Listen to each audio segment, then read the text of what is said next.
Press ক্লাবের সামনে মিছিল শেষ করল ছাত্র ঐক্য। সায়েন্স ল্যাব মোড়ে শিক্ষার্থীদের অবরোধ। খাবার টেবিলে বসানো, আন্দোলন প্রত্যাহারের বিবৃতি নেওয়া হয় জোর করে। শিক্ষার্থী জনতার মিছিলে আনু মোহাম্মদ আসিফ নজরুল। মোবাইল ইন্টারনেটে অনেক এলাকায় চালানো যাচ্ছে না ফেসবুক।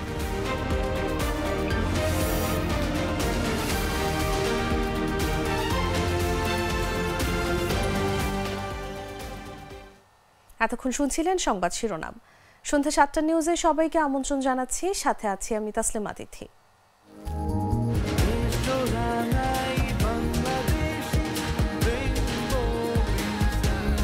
রেইনবো পেইন্টস, ছড়াও জীবনের রং। এবারে চলে যাচ্ছি পুরো খবরে। জুমার নামাজের পর বায়তুল মোকাররম থেকে মিছিল নিয়ে শাহবাগ এলাকায় গিয়ে অবস্থান নেয় ছাত্র ঐক্য। এরপর সেখান থেকে ফিরে প্রেস ক্লাবের সামনে কর্মসূচি শেষ করেন তারা। আজ শুক্রবার কোটা আন্দোলন ঘিরে হত্যা, গুম, খুন ও হামলায় জড়িতদের বিচারের দাবিতে বাংলাদেশ কওমি মাদ্রাসা ছাত্র ঐক্য ছাত্র বিক্ষোভ কর্মসূচি পালন করা হয়।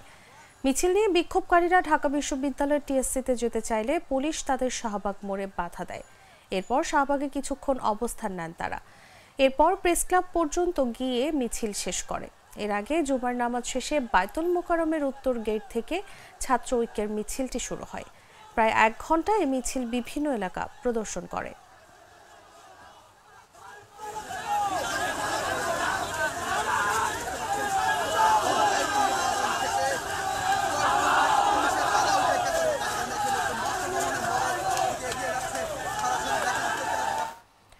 বৈষম্য বিরোধী ছাত্র আন্দোলনের কেন্দ্রীয় কর্মসূচির অংশ হিসেবে গণমিছিল শেষে রাজধানীর সায়েন্স ল্যাব মোড় অবরোধ করেছেন শিক্ষার্থীরা। শুক্রবার দুপুর 2টা 40 মিনিটে সায়েন্স ল্যাব মোড় অবরোধ করেন আন্দোলনরত শিক্ষার্থীরা বলছেন, কেন্দ্রীয় কর্মসূচির অংশ হিসেবে প্রতিবাদ জানাতে তারা রাস্তায় নেমেছেন। সারা দেশের শিক্ষার্থীদের ওপরে আইন শৃঙ্খলা বাহিনীর গুলি ও হত্যার প্রতিবাদে তারা রাস্তায় নেমেছেন। এদিকে সায়েন্স ল্যাব মোড়ে আন্দোলনকারী শিক্ষার্থীদের পাশেই অতিরিক্ত পুলিশ মোতায়েন থাকতে দেখা গেছে।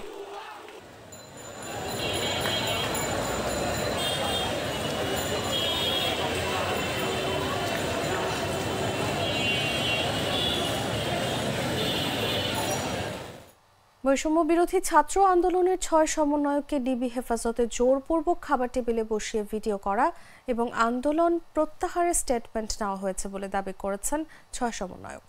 শুক্রবার ডিবি হেফাজত থেকে মুক্তি পাওয়া বৈষম্য বিরোধী ছাত্র আন্দোলনের 6 সমন্বয়ক তাদের ব্যাপারে পরিষ্কার করে একটি বিবৃতি দিয়েছেন। বিবৃতিতে বলা হয়, মূলত আন্দোলন ও নেতৃত্বকে ছত্রভঙ্গ করতেই 19 জুলাই থেকে বৈষম্য বিরোধী ছাত্র আন্দোলনের সমন্বয়কদের গুম, গ্রেফতার, নির্যাতন ও হয়রানি করা হচ্ছে।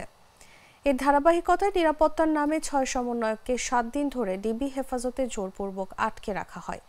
স্বরাষ্ট্রমন্ত্রী ও ডিবি প্রধান নিরাপত্তার কথা বললেও আমাদেরকে আন্দোলন থেকে বিচ্ছিন্ন করে রাখার জন্যই ডিবি হেফাজতে রাখা হয়েছিল। আন্দোলন প্রত্যাহার করে দেওয়া বক্তব্যের ব্যাপারে তারা বলেন, আন্দোলন প্রত্যাহার করে ডিবি অফিস থেকে প্রচারিত 6 সমন্বয়কের ভিডিও স্টেটমেন্টটি আমরা স্বেচ্ছায় দেইনি। বৈষম্য বিরোধী ছাত্র আন্দোলনের কোনো সিদ্ধান্ত ডিবি অফিস থেকে আসতে পারে না।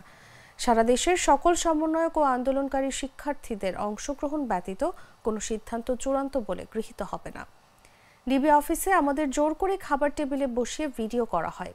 আমাদের ছেড়ে দেবার আশ্বাস দিয়ে পরিবারকে ডেকে 13 ঘন্টা বসিয়ে রাখা হয় এবং মিডিয়ায় মিথ্যা স্টেটমেন্ট দেওয়ানো হয়।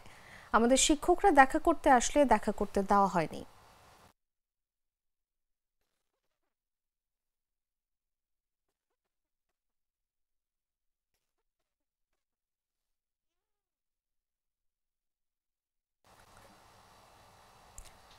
কোটা সংস্কার আন্দোলনে নিহতদের বিচারের দাবিতে প্রেস ক্লাব থেকে শহীদ মিনারের উদ্দেশ্যে দ্রোহযাত্রা করেছেন শিক্ষার্থী সহ সাধারণ জনগণ।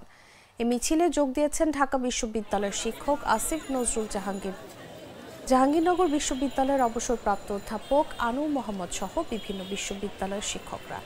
আজ শুক্রবার নামাজের পর থেকে প্রেস ক্লাবের সামনে বিভিন্ন স্থান থেকে শিক্ষার্থী সহ সাধারণ জনতা জড়ো হতে শুরু করে। এরপর তারা মিছিল নিয়ে দোয়েল চত্বর হয়ে শহীদ মিনারের উদ্দেশ্যে যাত্রা করেন। এ সময় তারা আমার ভাই মরল কেন, স্বৈরাচার জবাব চাই, রক্তের ডাক দিচ্ছে ডাক, স্বৈরাচার নিপাত যাক, সহ বিভিন্ন স্লোগান দিতে থাকেন। গ্রহযাত্রার সভাপতিত্ব করছেন অধ্যাপক আনু মোহাম্মদ। তিনি বলেন, আমরা শান্তিপূর্ণ আন্দোলন করব। আন্দোলনের মাঝে কেউ যেন বিশৃঙ্খলা তৈরি করতে না পারেন। আমরা দীর্ঘদিন ধরে আন্দোলন করছি। এরকম নারকীয় আন্দোলন বাংলাদেশের ইতিহাসে আর কখনো দেখিনি। তিনি বলেন, আজ শিক্ষক, শিক্ষার্থী, নারী, পুরুষ একত্রিত হয়েছে। আমাদের দেশকে সরকারের কাছ থেকে মুক্ত করতে হবে। মুক্তিযুদ্ধ নিয়ে আর কাউকে ব্যবসা করতে দেওয়া যাবে না।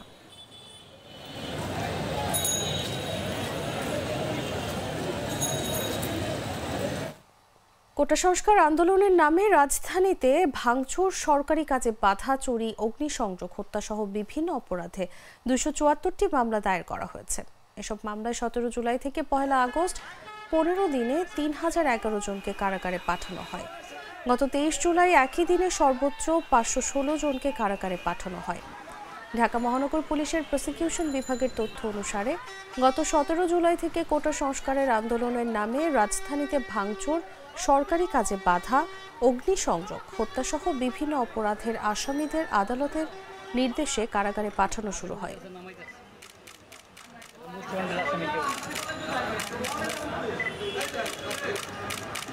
Fresco food grade container. Food grade ম্যাটেরিয়ালে তৈরি ফ্রেস্কো কন্টেইনারে খাবার থাকে নিরাপদ, আর স্বাদ ও ঘ্রাণ দুটোই থাকে অটুট। তাই খাবারের যত্নে থাকুন নিশ্চিন্ত। Fresco container. মোবাইল ইন্টারনেটের ডাটা ব্যবহার করে অনেক এলাকার ব্যবহারকারী সামাজিক যোগাযোগ মাধ্যমে প্রবেশ করতে পারছেন না বলে অভিযোগ করেছেন। দুপুর 12:30টার পর থেকে হঠাৎ এমন সমস্যায় পড়েছেন গ্রাহকরা। ঢাকার ব্যবহারকারীরা জানিয়েছেন, মোবাইল ইন্টারনেটে ফেসবুক চালাতে না পেরে তারা ব্রডব্যান্ড ইন্টারনেট চালু করে এই সামাজিক মাধ্যম চালাচ্ছেন। তবে দুপুর 1টার পর ফেসবুকেও অনেক এলাকায় ডাউন হয়ে গেছে বলে জানিয়েছেন অনেকে। ফলে তাদের সামনে নতুন কোনো পোস্ট আসছে না।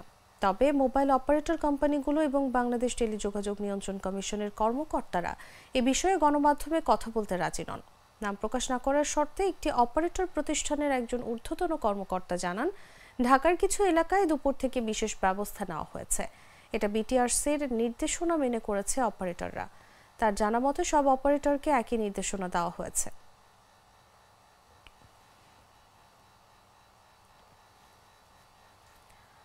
দেশব্যাপী ধরপাকড় ও নিপীড়নের বিরুদ্ধে প্রতিবাদ এবং হত্যার বিচার দাবিতে রাস্তায় নেমেছে শিল্পী সমাজ।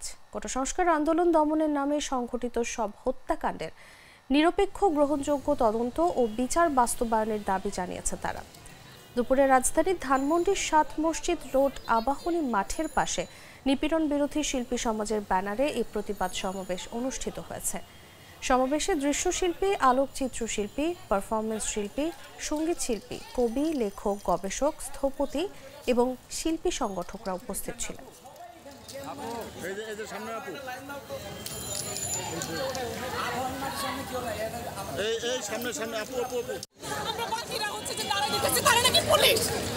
পুলিশ হলে কি মনুষ্যত্ব কোথায় চলে যায়? আর সেই পুলিশদেরকে যারা হুকুম করে, যারা উপরে গদিতে বসে আছে, তারা কি আমারে বলেন? আমি একটা সাধারণ মানুষ, আমি কোনো বাচ্চারে পড়াই। বাচ্চাগুলো যখন আমাকে প্রশ্ন করে, ম্যাম আপনি আন্দোলনে গেছেন, ম্যাম আপনি কি বলছেন, আমাদের হয়ে কি বলছেন, অথচ আমরা যখন হাঁটি আমাদের শিক্ষকরা মুখ লুকায় লুকায় চলে যায়। সেই শিক্ষকদের ক্লাস পরবর্তী প্রজন্ম ক্যান্ডি করবে। আমার মেয়েও আর্টিস্ট, আমার মেয়েও আজকে ছবি আঁকতে চেয়েছিল, কিন্তু আমি ওকে নেইনি। কারণ আমি নেইনি, কিন্তু আমি চেয়েছি আগে আমি শুরু করি, তারপর আমার সন্তান শুরু করবে। মা আগে শুরু করবে, তারপরে আমার সন্তান শিখবে।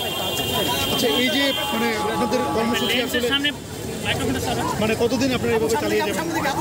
ছাত্রদের সাথে আমি মেন্টালি প্রথম দিন থেকেই প্রিপেয়ার ছিলাম, কিন্তু থাকে না নিজের পরিবারের লোকজনের মায়ার টানে পারিনি।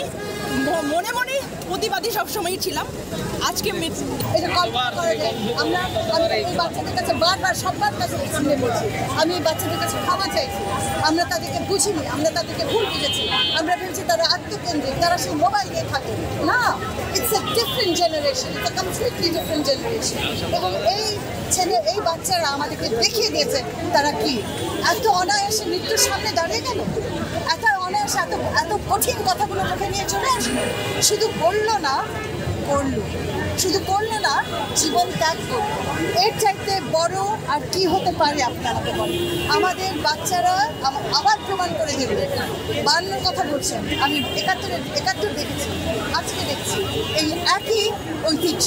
বহন করছে এই একই লেগেসি বারবার ঘুরে ঘুরে আমরা আমাদের মুক্তির জন্য যুদ্ধ করছি। আজকে আমরা মুক্তির যুদ্ধই করছি। মুষলধারে বৃষ্টির কারণে চাঁদপুর শহরের প্রাণকেন্দ্র সহ বেশ কয়েকটি স্থানে হাঁটু সমান পানি জমেছে। বৃহস্পতিবার সকাল 9টা থেকে শুক্রবার সকাল 9টা পর্যন্ত জেলায় বৃষ্টি রেকর্ড করা হয়েছে 107 মিলিমিটার। এদিকে টানা বৃষ্টিতে ব্যবসা প্রতিষ্ঠানে পানি ঢুকেছে। আবার পৌর এলাকার ড্রেনেজ ব্যবস্থা ভালো না থাকায় মসজিদ মাদ্রাসা সহ অর্ধশতাধিক বাসা বাড়িতেও পানি ঢুকেছে বলে জানা গেছে। এতে করে চরম দুর্ভোগে পড়েছেন শহরবাসী।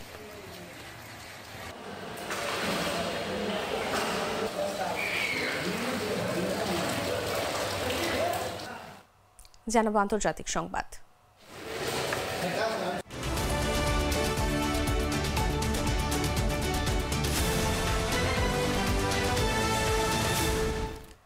বিতর্কিত নির্বাচনের পর ভেনেজুয়েলায় সংকট সৃষ্টি হয়েছে।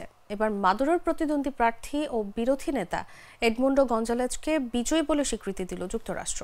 একই সঙ্গে মাদুরোর জয়কে প্রত্যাখ্যান করা হয়েছে। মার্কিন পররাষ্ট্রমন্ত্রী অ্যান্টনি ব্লিংকেন এক বিবৃতিতে বলেছেন, বিভিন্ন তথ্য উপাত্ত অনুযায়ী এটা যুক্তরাষ্ট্র ও বিশেষ করে ভেনেজুয়েলার মানুষের কাছে প্রমাণিত যে 28 জুলাই নির্বাচনে এডমুন্ডো গঞ্জালেজ জয়ী হয়েছেন। কিন্তু প্রধান বিরোধী দলের দাবি তাদের প্রার্থী মাদুরোর চেয়ে দ্বিগুণ সমর্থন পেয়েছেন। তারা এ সম্পর্কিত তথ্যও প্রকাশ করেছেন। ব্লিংকেন নিষেধাজ্ঞার ব্যাপারে স্পষ্টভাবে কোনো কথা না বললেও শাস্তিমূলক পদক্ষেপের ইঙ্গিত দিয়েছেন।